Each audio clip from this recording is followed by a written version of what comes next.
3, 2, 1. Assalamualaikum teman-teman. Perkenalkan, nama saya Ufuk Fajaroh, NIM saya 221340074. Saya dari kelas BKI 4C. Di sini saya akan menjelaskan tentang pendekatan psikoanalisis Sigmund Freud. Selamat menyaksikan. Baik, pembahasan yang pertama itu adalah sejarah psikoanalisis. Teori psikoanalisis ini dikemukakan oleh Sigmund Freud. Sigmund Freud lahir di Moravia tanggal 6 Mei 1856. Beliau adalah lulusan kedokteran. Teori psikoanalisis klasik dikembangkan pada awal tahun 1890-an. Formulasi teoritik dari teori ini banyak dipengaruhi oleh pengalaman atau kehidupan masa kanak-kanak Freud, khususnya cara kedua orang tuanya memperlakukannya. Pada mulanya, Freud mengembangkan teorinya tentang struktur kepribadian dan sebab-sebab gangguan jiwa. Sumbangan pemikiran Freud adalah konsep-konsepnya tentang kesadaran dan ketidaksadaran, yang merupakan dasar atau kunci untuk memahami tingkah laku dan masalah kepribadian. Dengan kepercayaannya bahwa sebagian besar fungsi psikologis itu terletak di luar kawasan kesadaran, maka sasaran terapi psikoanalitik itu adalah membuat motif-motif yang tidak sadar menjadi disadari. Pembahasan yang kedua yaitu pandangan psikoanalisis terhadap manusia. Yang pertama yaitu tingkah laku manusia ditujukan untuk memenuhi kebutuhan biologis dan insting-instingnya. Yang kedua, tingkah laku manusia itu dikendalikan oleh pengalaman-pengalaman masa lampaunya. Dan yang ketiga, perkembangan kepribadian manusia itu dipengaruhi oleh alam sadar, alam prasadar, dan alam bawah sadar. Nah, pembahasan yang selanjutnya yaitu tentang struktur kepribadian psikoanalisis. Ada 3 struktur kepribadian dari psikoanalisis, yaitu id, ego, dan superego. Id merupakan dorongan biologis yang berada dalam ketidaksadaran atau dorongan nafsu, yang beroperasi menurut prinsip kenikmatan atau pleasure principle. Struktur mental ini sudah ada sejak lahir atau bawah sadar. Ego adalah struktur pikiran yang beroperasi menurut prinsip kenyataan atau reality principle yang mengutamakan pemikiran logika dan rasional atau di tahap yang sadar.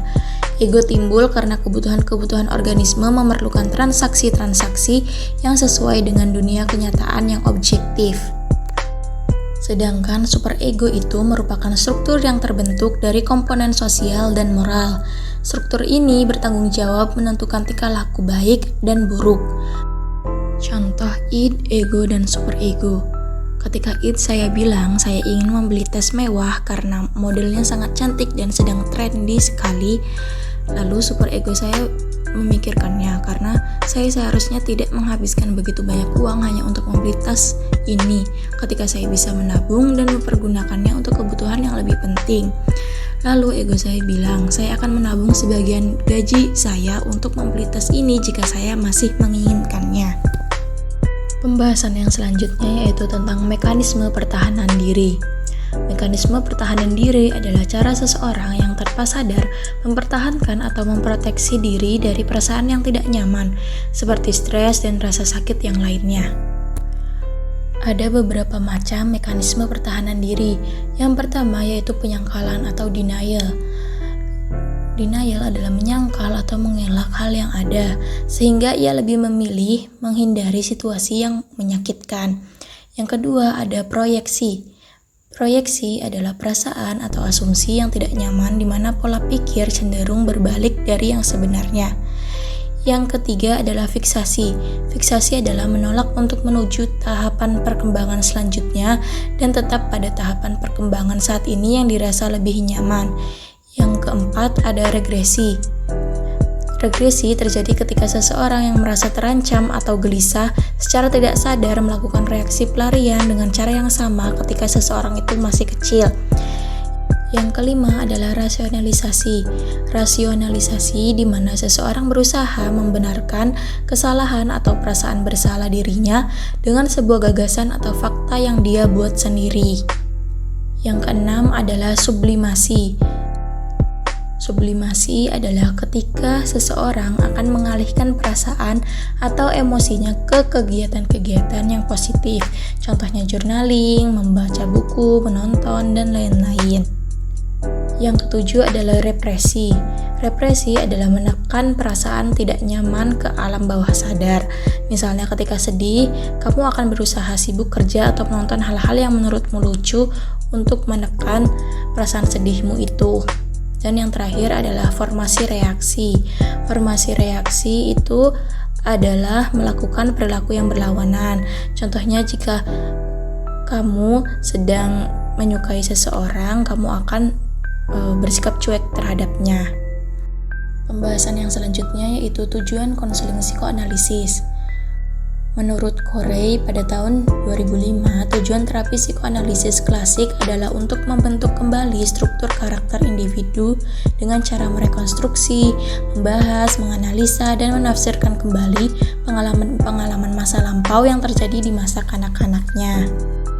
Pembahasan selanjutnya yaitu teknik konseling psikoanalisis. Yang pertama itu ada asosiasi bebas. Asosiasi bebas adalah satu metode pengungkapan pengalaman masa lampau dan penghentian emosi-emosi yang berkaitan dengan situasi traumatik di masa lalu. Yang kedua yaitu interpretasi. Interpretasi yaitu membawa klien memahami dan menghadapi dunia nyata melalui pemikiran yang objektif dan memperkuat fungsi ego.